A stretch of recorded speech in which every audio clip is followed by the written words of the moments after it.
अध्यात्म में मोक्ष को विशेष महत्व दिया जाता है, किंतु ये मोक्ष है क्या, इसे कैसे प्राप्त कर सकते हैं? भारतीय धर्म ग्रंथों में इसकी विशेष महत्ता बताई गई है, विशेषकर भारतीय दर्शन ग्रंथों में।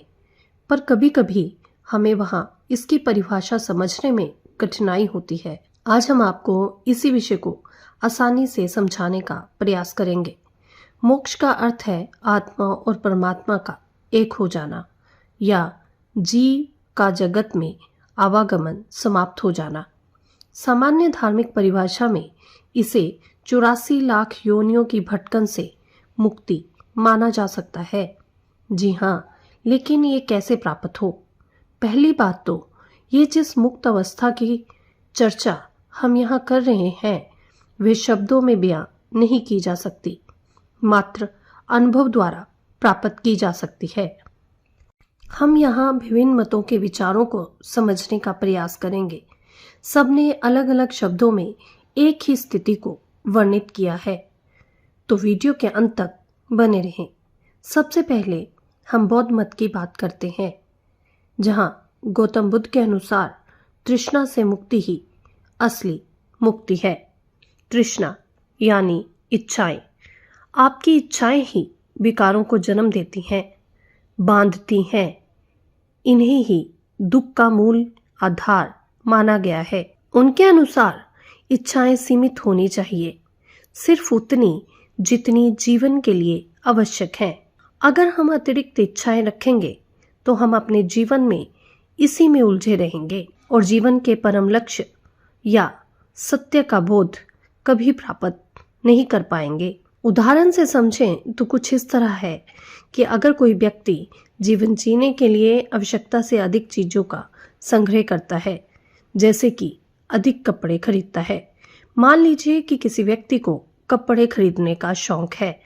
अब ये कपड़े खरीदने का शौक उसको इस सामाजिक भटकन में किस तरह से फंसा सकता है, इसे समझने का प्रयास करते हैं। वह व्यक्ति अधिक कपड़े खरीदने के लिए अधिक धन संग्रह करेगा तो भी अपना समय बर्बाद करेगा। फिर बाजार में नई नई तरह के या बढ़िया कपड़े खोजेगा तो भी अपना समय बर्बाद करेगा। फिर जब पहनना चाहेगा तब भी खोजेगा कि उसके पास उपलब्ध कपड़ों में से सबसे कीमती या सबसे अधिक आकर्षक कपड़े कौन से हैं। इसमें भी उसके समय की बर्बादी होगी। अब इतना समय बर्बाद करने पर वह व्यक्ति अपने जीवन में सत्य की खोज के लिए समय ही नहीं बचा पाएगा, क्योंकि आप समझ सकते हैं कि उसने अपने दैनिक मर्रा के कार्यों को ही इतना अधिक समय दे डाला है। सत्य के बोध के लिए इसलिए गौतम बुद्ध संयमित जीवन जीने का उपदेश देते हैं तथा साथ ही बचे हुए समय में ध्यान द्वारा अपने आत्म तत्व की खोज का उपदेश देते हैं। उनका मानना है कि व्यक्ति जितनी अपनी इच्छाएं सीमित रखेगा उतना ही समय उसके पास उपलब्ध हो सकेगा जिसमें वह अपने आत्म तत्व का परमात्म तत्व के साथ एकाकार होने का ज्ञान प्राप्त कर सकेगा। अतः गौतम बुद्ध के अनुसार इच्छाओं से मुक्ति, विकारों से मुक्ति, स्वयं के होने के अहंकार से, यही वास्तविक मुक्ति है।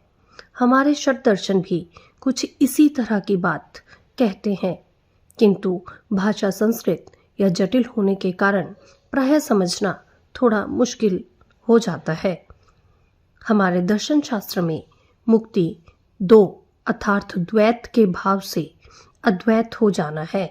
सामान्य शब्दों में अगर समझा जाए तो जीव को माया के भ्रम वश आत्मा और परमात्मा के दो होने का जो भेद होता है, साधना की अवस्था में उसी भेद का समाप्त हो जाना ही वास्तविक मुक्ति है। साधना के उच्चतम स्तर पर इस भेद के विलीन हो जाने पर उपजा अद्वैत भाव, यानी कि आत्मा और परमात्मा को दो नहीं एक ही है कि भावना से प्रेरित करना या भाव से प्रेरित हो जाना, इसी स्थिति को वास्तविक मुक्ति कहा जाता है।